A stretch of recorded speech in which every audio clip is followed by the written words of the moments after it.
Like that. Worldwide, takeover.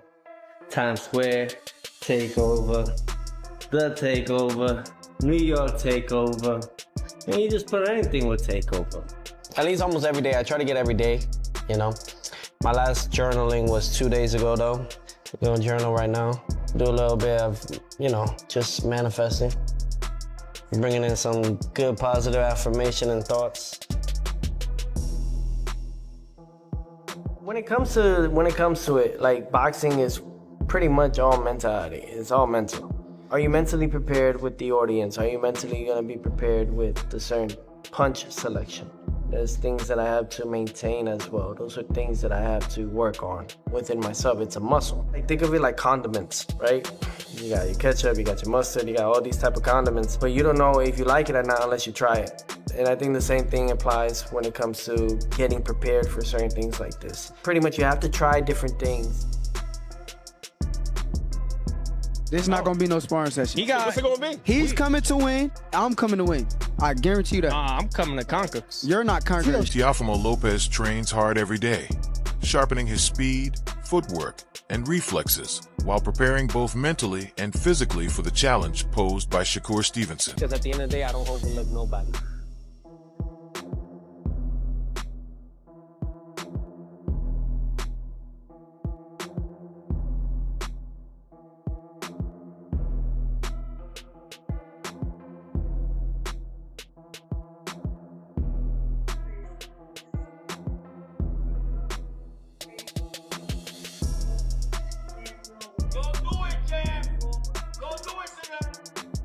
Inside the training camp, Teofimo works the heavy bags non-stop, building strength, endurance, timing, and technique while preparing intensely for the fight. In AutoZone, it's a takeover show. In case you ain't know, I rhyme with my flow. I've been doing this since a young kid. In case you ain't know, 2-time world champ. Let me know. Who the show? I'm the takeover, bro. Yeah. Who doing it like this? All you fighters, you whack. I'm your daddy. Teofimo studies Shakur's past fights closely, analyzing every detail and saying, "This time is different," while staying confident in his skills and strategy. Yeah, for sure. Yeah. Now, I'm saying if you hit him like that, You're not getting up. keep it. Just the whole thing.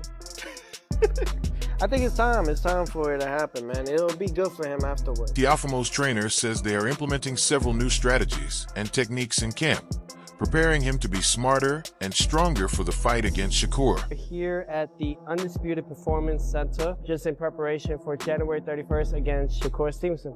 He was born for this. He's God-gifted. We're implementing a lot of different things for this camp. We got to do things in there that people have never seen. Every day is a different type of segment of working out. Earlier today, I had a little bit of strength and conditioning, and then swimming, exercising and expanding those lungs. And then we finish off late night. We come here and do 18 ounces of gloves, an hour or as long as I can of training without no break. Just trying to see how much more I could push.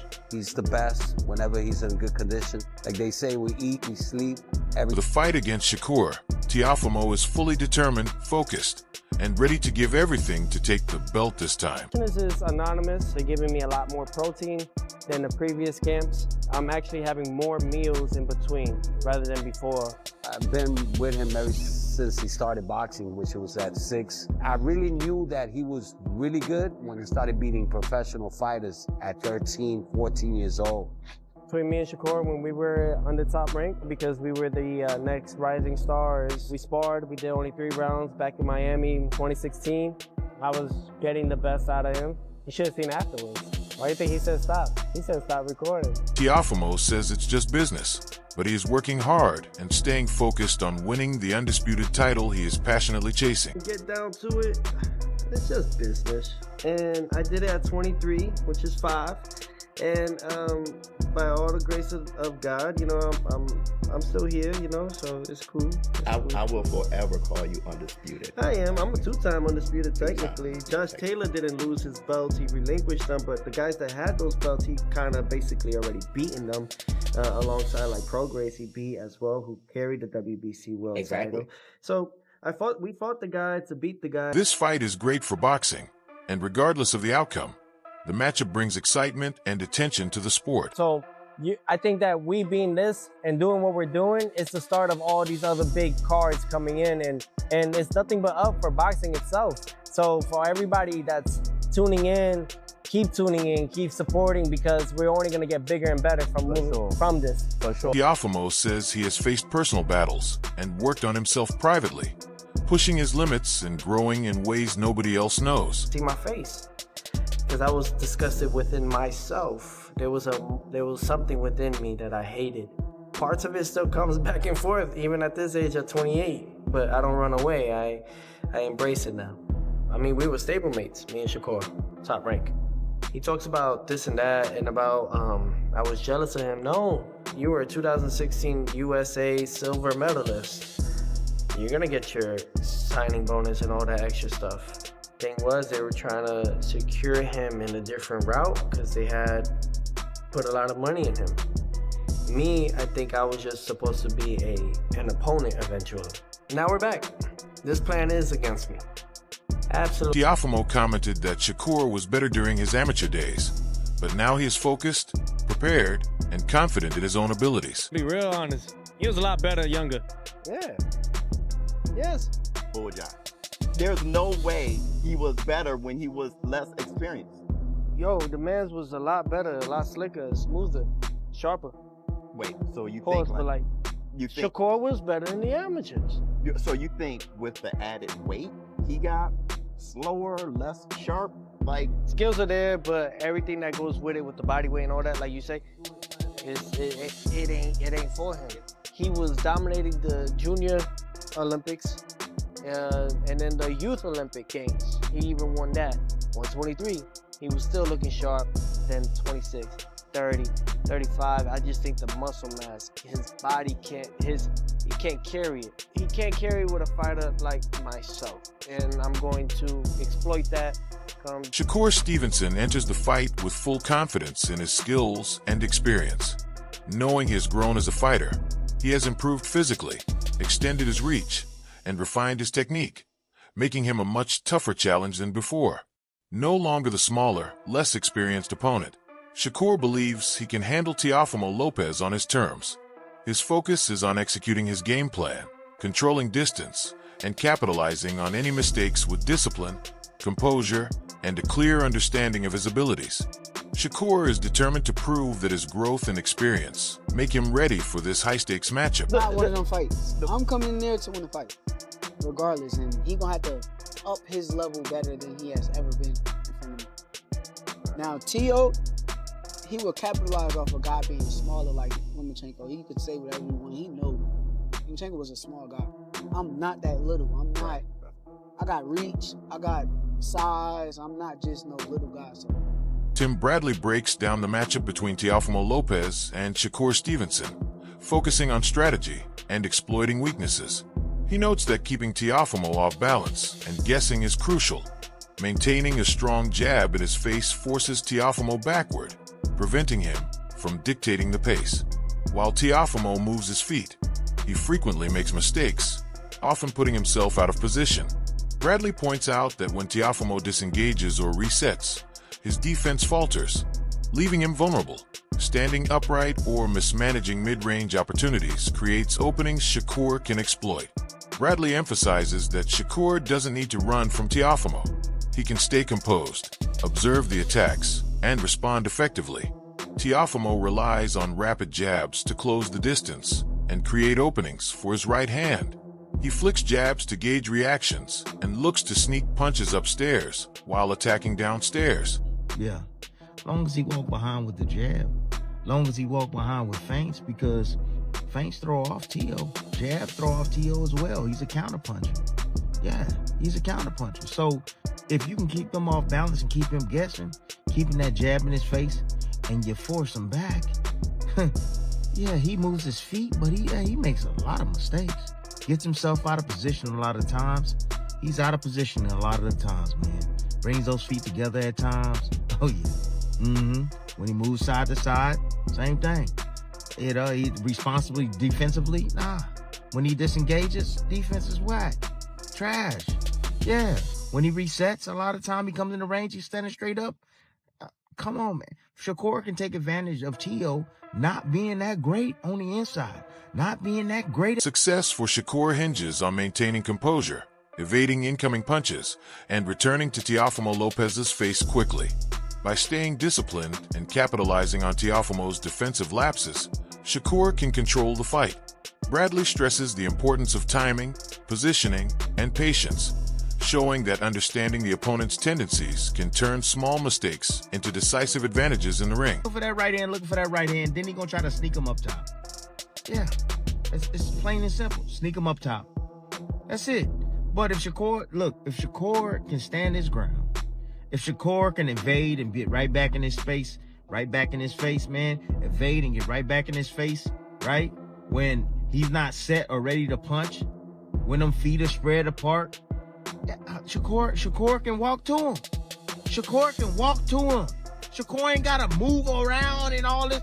He ain't gotta do that against Lopez. I promise y'all, he ain't gotta do all of that. Long as Shakur see them damn punches coming, he gonna be all right. He might, if he gets clipped with a shot, he gonna be all right. Yeah. Oh yeah. The shot and another shot he gonna be looking for is the left hook. Yeah. Shakur going to that damn Mayweather defense. Philly. Adam Azim shares his prediction for the highly anticipated Teofimo Lopez versus Shakur Stevenson fight, saying, "I'm edging toward Shakur." He explains that while Teofimo is a strong, talented fighter, Shakur's skills, timing, and composure give him the edge. Azim notes Shakur's ability to control distance, read opponents, and capitalize on mistakes makes him a difficult target. He emphasizes that Teofimo's speed and power are dangerous, but Shakur's defensive awareness and adaptability could prove decisive. For Azim, the fight is a fascinating clash of styles, but he leans toward Shakur's technique and ring intelligence as the deciding factor. Fighting your division in a couple of weeks, Lopez, Stevenson, who do you think is going to win that? It's actually in the same day as mine, funny enough. It's a very tough fight, but I'm edging towards Shakur to win the fight. I think Shakur can beat him. I think he can. I think Teofimo I think he struggles with southpaw. The only fight that he didn't struggle with the southpaw was against Lomachenko.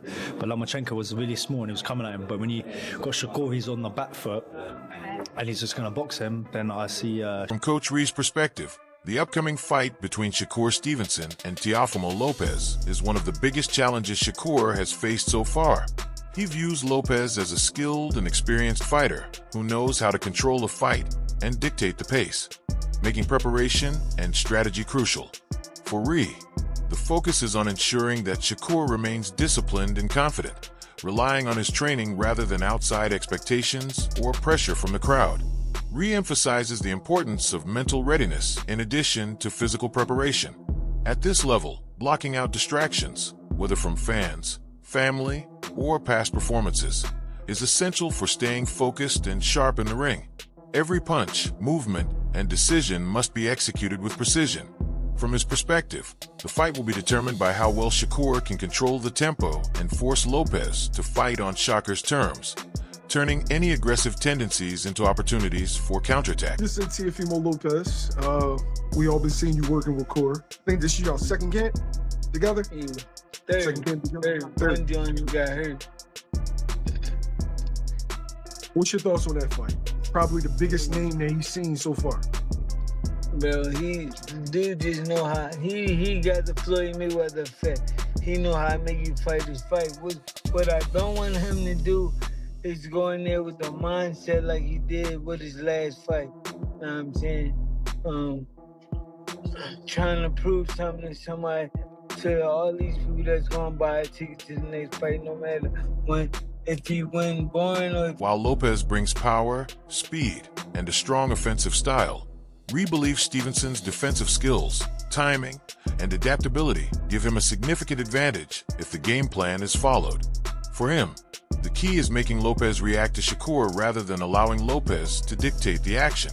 Ultimately, Ree sees the fight as a test of discipline, strategy, and composure. Success will come to the fighter who can impose his will in the ring, stay focused under pressure, and capitalize on every opening, making it a critical moment in Shakur's career. I want him to go in there and beat Shakur Stevenson. If that's winning the fight with just a jab, win it with just a jab. Winning it with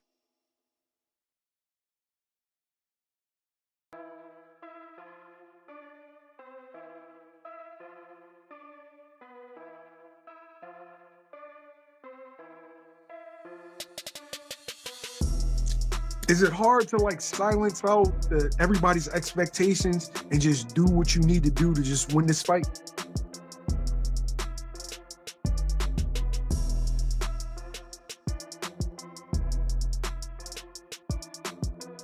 in front of your fans, fighting in front of your family. So then, when you're on levels like this, this don't mean nothing. You've been there before. You blocked out your family. You blocked out your friends. Now, and you tune into what you're training. From an analyst's point of view, the upcoming fight between Teofimo Lopez and Shakur Stevenson carries major implications for both careers. A loss for Lopez would dramatically affect his standing in the sport. He would no longer be a champion, and questions about his next move would arise. Moving up in weight or facing other top contenders might not hold the same appeal if he comes off a defeat, making future matchups less compelling. Shakur, on the other hand, represents a pure boxing challenge with technical skills and precise movement. Really go. You will no longer be a champion. Do you go to 47? You know what I mean? Because with like 47 is a wasteland. It is not popping right now. Yeah, you could have Devin Haney fight, but if you lose to kind of semi-similar style in terms of like a pure boxer with Shakur, move up in weight 7 pounds, I really feel like the Teofimo Devin fight won't be desired. And then if Ryan Garcia can earn a belt and finally earn some respect from the boxing fans, not like social media fans and following, but actual boxing fans, then Haney's better off defending his title in a unification with Ryan Garcia than if Shakur beats Teo and then Teo talks about like moving up. For me, that don't really make any... Analysts highlight that Stevenson's style could expose weaknesses in Lopez, testing his ability to adapt and control distance. A strong performance by Shakur would further elevate his status, potentially reshaping the lightweight division's landscape. For Lopez, a victory would reinforce his resilience, especially since he has been counted out in previous fights, yet bounced back strongly. A knockout or dominant performance would earn respect from boxing purists and analysts alike. The fight is also significant for the division overall. Outcomes here could influence potential unification bouts, future title fights, and the reputations of other fighters, such as Devin Haney or Ryan Garcia. Analysts agree that this matchup is more than a single fight. It could define both fighters' trajectories in the sport. It is an important fight. Teo has been counted out in fights and done extremely well, which is why I want to see this fight. But according to Teo, he's like, I really won't be surprised if I knock him out. Now, I can't speak for Teo, but I can speak for me. If you knock him out, you'll get a lot of props from me from the boxing side, because that would be impressive. Shakur, I told you, I call it distance management more so than defense, right? I think what Shakur does, and again, it could be an extension of defense, but I want to frame it like that because I think Shakur knows his way around the ring and he knows his positioning at all spots of the ring and the different